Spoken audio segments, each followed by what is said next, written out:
All the tribes of Israel came to David at Hebron. They said to David, "Look, we are one family. Even when Saul was our king, you were the one who led us into battle, and you were the one who brought Israel back home from war. The Lord himself said to you, 'You will be the shepherd of my people, the Israelites. You will be the ruler over Israel.'" So all the leaders of Israel came to meet with King David at Hebron. He made an agreement with them in Hebron in front of the Lord, and they anointed David to be the king of Israel. All the Israelites came to David at the town of Hebron. They said to David, "We are your own flesh and blood. In the past you led us in war. You led us even though Saul was the king. The Lord said to you, 'David, you will be the shepherd of my people, the Israelites. You will become the leader over my people.'" All the leaders of Israel came to King David at the town of Hebron. David made an agreement with them in Hebron before the Lord. The leaders anointed David. That made him king over Israel. The Lord had promised through Samuel that this would happen. These are the numbers of the men who came to David at the town of Hebron. These men were ready for war. They came to give Saul's kingdom to David. That is what the Lord said would happen. This is their number. From the tribe of Judah there were 6,800 men ready for war. They carried shields and spears. From the tribe of Simeon there were 7,100 men. They were brave soldiers ready for war. From the tribe of Levi there were 4,600 men. Jehoiada was in that group. He was a leader from Aaron's family. There were 3,700 men with Jehoiada. Zadok was also in that group. He was a brave young soldier. He came with 22 officers from his family. From the tribe of Benjamin there were 3,000 men. They were Saul's relatives. Most of them stayed faithful to Saul's family until that time.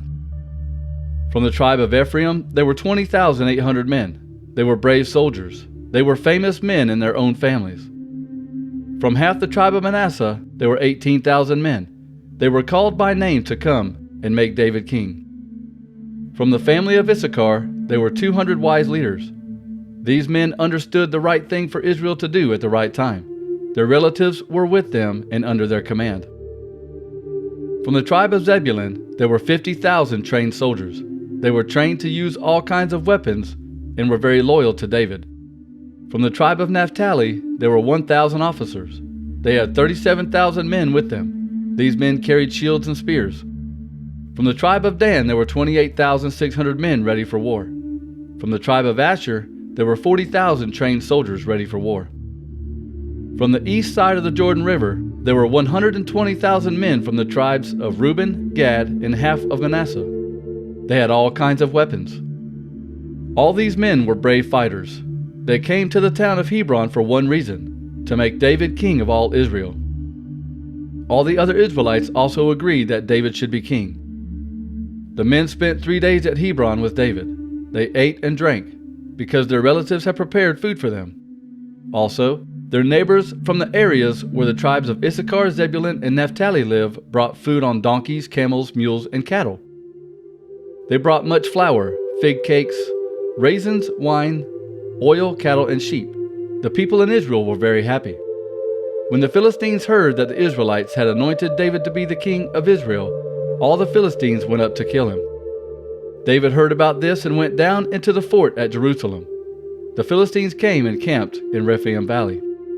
David asked the Lord, saying, "Should I go up to fight against the Philistines?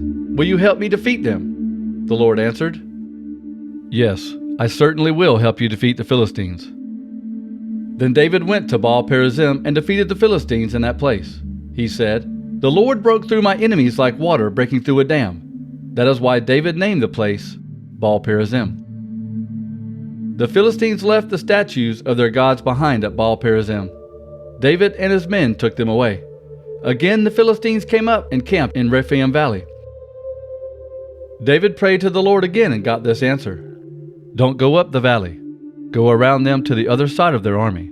Attack them from the other side of the balsam trees. When you hear the sound of marching at the tops of the balsam trees, you must act quickly, because that is the sign that the Lord has gone out in front of you to defeat the Philistines." David did what the Lord commanded him to do, and he defeated the Philistines. He chased them from Geba to Gezer, killing them all along the way. The Philistines heard that David had been chosen to be the king of Israel, so all the Philistines went to look for him. When David heard about it, he went out to fight them. The Philistines attacked the people living in the valley of Rephaim and stole their things. David asked God, "Should I go and fight the Philistines? Will you let me defeat them?" The Lord answered David, "Go, I will let you defeat the Philistines." Then David and his men went up to the town of Baal-perazim. There, David and his men defeated the Philistines. David said, "Waters break out from the broken dam. In the same way God has broken through my enemies. God has done this through me." That is why that place is named Baal-perazim. The Philistines had left their idols at Baal-perazim. David ordered his men to burn the idols. The Philistines attacked the people living in the valley of Rephaim again. David prayed to God again, and God answered his prayer. God said, "David, don't follow the Philistines up the hill when you attack. Instead, go around them and hide on the other side of the balsam trees. When you hear the sound of marching in the tops of the balsam trees, go out to battle, because that is the sign that God has gone out in front of you to defeat the Philistines." David did what God told him to do. So David and his men defeated the Philistine army. They killed Philistine soldiers all the way from the town of Gibeon to the town of Gezer. So David became famous in all the countries. The Lord made all nations afraid of him. The king and his men went to fight against the Jebusites living in Jerusalem. The Jebusites said to David, "You cannot come into our city. Even our blind and crippled people can stop you." They said this because they thought that David would not be able to enter into the city. But David did take the fort of Zion. This fort became the city of David. That day, David said to his men, "Whenever you strike at the Jebusites, aim for the throat and kill them." David said this because he hates to have people left who are crippled and blind. That is why people now say, "The lame and blind are not allowed in the temple." David lived in the fort and called it the city of David. David built up the city from the Millo inward. He became stronger and stronger because the Lord All-Powerful was with him. David and all the Israelites went to the city of Jerusalem. Jerusalem was called Jebus at that time. The people living in that city were named Jebusites. They said to David, "You cannot get inside our city." But David did defeat them. He took over the fortress of Zion, and it became the city of David. David said, "The one who leads the attack on the Jebusites will become the commander over all my army." So Joab led the attack. He was Zeruiah's son. Joab became the commander of the army. Then David made his home in the fortress. That is why it is named the city of David. David built the city around the fort. He built it from the Millo to the wall around the city. Joab repaired the other parts of the city. David continued to grow greater, and the Lord All-Powerful was with him. He ruled as king in Jerusalem 33 years. David moved from Hebron to Jerusalem. In Jerusalem, he got more slave women and wives. So David had more children who were born in Jerusalem. David was 30 years old when he began to rule. He was king for 40 years. In Hebron, he ruled over Judah for 7 years and 6 months. And in Jerusalem, he ruled over all Israel and Judah for 33 years. King Hiram of Tyre sent messengers to David. He also sent cedar trees, carpenters, and stonemasons. They built a house for David. Then David knew that the Lord had really made him king of Israel and had made him ruler over his kingdom for the good of his people, Israel. Hiram was king of the city of Tyre. He sent messengers to David. He also sent logs from cedar trees, stone cutters, and carpenters to David. Hiram sent them to build a house for David. Then David understood that the Lord had really made him king of Israel, and he had made his kingdom large and powerful for the benefit of Israel, his people. David talked with all the officers of his army. Then he called the Israelites together and said, "If you think it is a good idea, and if it is what the Lord our God wants, let us send a message to our brothers in all the areas of Israel. Let's also send the message to the priests and Levites who live with our brothers in their towns and the fields near those towns. Let the message tell them to come to join us. Let's bring our God's holy box back to us in Jerusalem. We did not pay attention to it while Saul was king." So all the Israelites agreed with David. They all thought it was the right thing to do. So David gathered all the Israelites from the Sheor River in Egypt to the town of Lebo Hamath.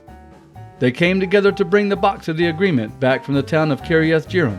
David again gathered all the best soldiers in Israel. There were 30,000 men. Then David and all his men went to Baalah in Judah to take God's holy box there. The holy box is like God's throne. People go there to call on the name of the Lord All-Powerful, who sits as king above the cherub angels that are on that box. David's men brought the holy box out of Abinadab's house on the hill. Then they put God's holy box on a new wagon. Uzzah and Ahio, sons of Abinadab, were driving the new wagon. So they carried the holy box out of Abinadab's house on the hill. The sons of Abinadab, Uzzah and Ahio, drove the new wagon. Ahio was walking in front of the holy box. David and all the Israelites were dancing in front of the Lord and playing all kinds of musical instruments. There were lyres, harps, drums, rattles, instruments made from cypress wood, and cymbals. When David's men came to the threshing floor of Nacon, the oxen stumbled, and God's holy box began to fall off the wagon. Uzzah caught the holy box. But the Lord was angry with Uzzah and killed him for that mistake. Uzzah showed he did not honor God when he touched the holy box, so he died there by God's holy box. David was upset because the Lord had killed Uzzah. David called that place Perez Uzzah. It is still called Perez Uzzah today. David became afraid of the Lord that day, and he said, "How can I bring God's holy box here now?" So David would not move the Lord's holy box into the city of David. He put the holy box at the house of Obed-Edom from Gath. The Lord's holy box stayed in Obed-Edom's house for 3 months. The Lord blessed Obed-Edom and all his family. David and all the Israelites with him went to Bala of Judah. Bala is another name for Kiriath-Jearim. They went there to bring out the holy box of the Lord, who sits above the cherub angels. It is the box that is called by his name.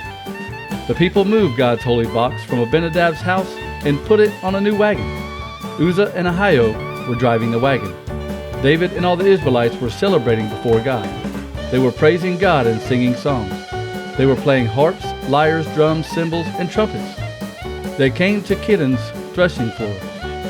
The oxen pulling the wagon stumbled, and the holy box almost fell. Uzzah reached out with his hand to catch it. The Lord became very angry with Uzzah and killed him because he touched the holy box. So Uzzah died there before God. Then David was angry because the Lord had shown his anger in killing Uzzah. So that place has been called Perez Uzzah ever since. That day David began to fear what God might do to him. So he said, "Should I really be the one in charge of God's holy box?" So he did not take the holy box with him to the city of David. He left it at Obed-Edom's house. Obed-Edom was from the city of Gath. God's holy box stayed with Obed-Edom's family in his house for 3 months. The Lord blessed Obed-Edom's family and everything Obed-Edom owned.